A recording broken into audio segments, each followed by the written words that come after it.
Isang mapagpalang araw po sa ating lahat. Ako po si Charles at welcome po sa aking daily devotion. Atin pong itutuloy ang series na Intimacy with God. Longer temptation is shorter temptation. So, tukso ang ating topic sa araw na ito. So, atin pong tatalakayin ang talatang Corinthians chapter 6, verse 15. Sabi rito, "Don't you know that your body are members of Christ Himself? Shall I then take the members of Christ and unite them with a prostitute? Never." So, sinasabi dito na na ating katawan ay parte or parang katawan na rin ni Kristo. So, sabi dito, shall I then take the members of Christ and unite them with a prostitute? So, yung katawan ko ba, na katawan ni Kristo ay dapat bang makipagtalik or makipag-isa sa isang bayarang babae? So, yun.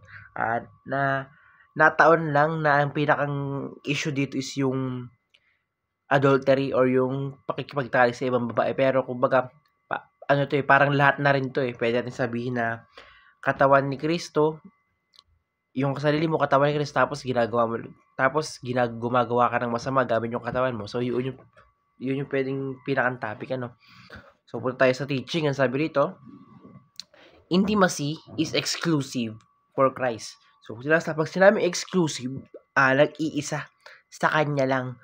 So, sinasabi dito na yung intimacy natin or yung intimate na dapat magkaroon lang tayo ng connection or deep connection sa Panginoong Jesucristo lamang. So, yun ay yung exclusive na connection and pagkakaintindihan ay para lamang kay Kristo.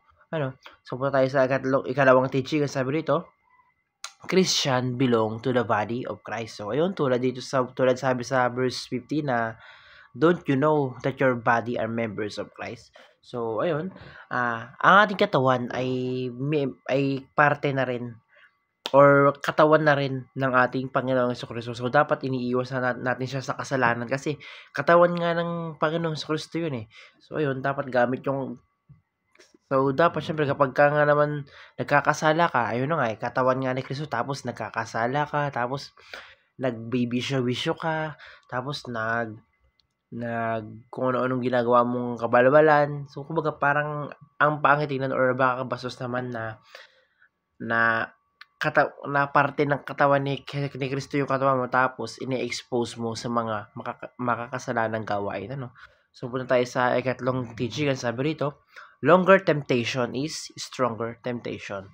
So, ayun, ang isang tukso, mas malakas yan kapag mas mahaba. So, dapat as long as, kumbaga para pag mas matagal yung tukso, ganun, mas matutukso talaga tayo. Dadating talagang matutukso tayo kapag sobrang haba ng tutukso or kung ano man. So, kumbaga, dapat daw, ayun nga, alam natin na longer temptation is stronger temptation. So, dapat umiwas tayo sa tukso. Huwag natin nilagay yung sarili natin sa tukso. Ganun.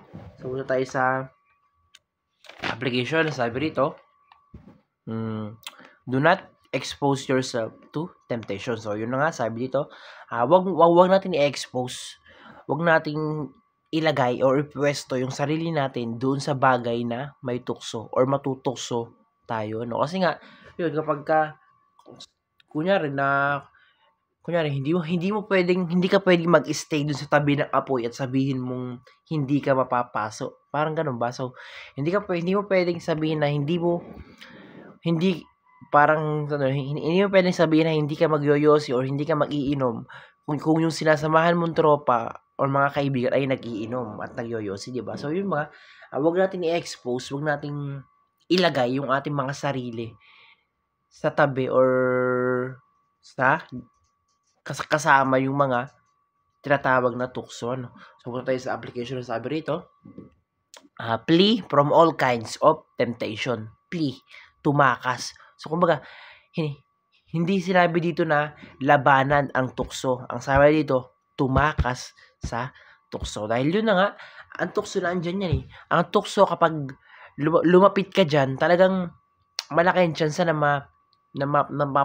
madadamay kayo or makakagawa ka ng or magagawa mo yung tukso na yun. So, kumbaga, kaya sinasabi dito na flee from all temptation. Wag nyo nang labanan. Wag ninyong labanan. Hindi sinabing labanan ang tukso. Sabi, tumakas sa tukso. So, ayun. So, dapat sa unang-una pa lang, tanggalin na natin yung sarili natin sa tukso. Wag natin ilagay yung sarili natin sa sitwasyon na may tukso. So, punta tayo sa ikatlong application ng sabi rito. Choose your crowd wisely. So, kung ang tropa mo nagiinom or nagbibisyo-bisyo or kung ano mang tukso ang so ay mali yan. Layuan mo na yan. So, sabi dito, piliin natin ng maigi or pag-isipan natin ng maging wais tayo sa kung kanino tayo sasama dahil yun nga, kapag sumama ka sa mga taong masasama or sa mga taong may mga masasamang ginagawa, syempre darating ang panahon na magiging gagaya ka nila. So, choose your crowd wisely. So, ilayo natin yung sarili natin sa mga masasamang tao nang sa ganun, hindi tayo maging masama. So, ayun, napakarami ko po natutunan sa araw na ito. Maraming salamat po. Glory to God.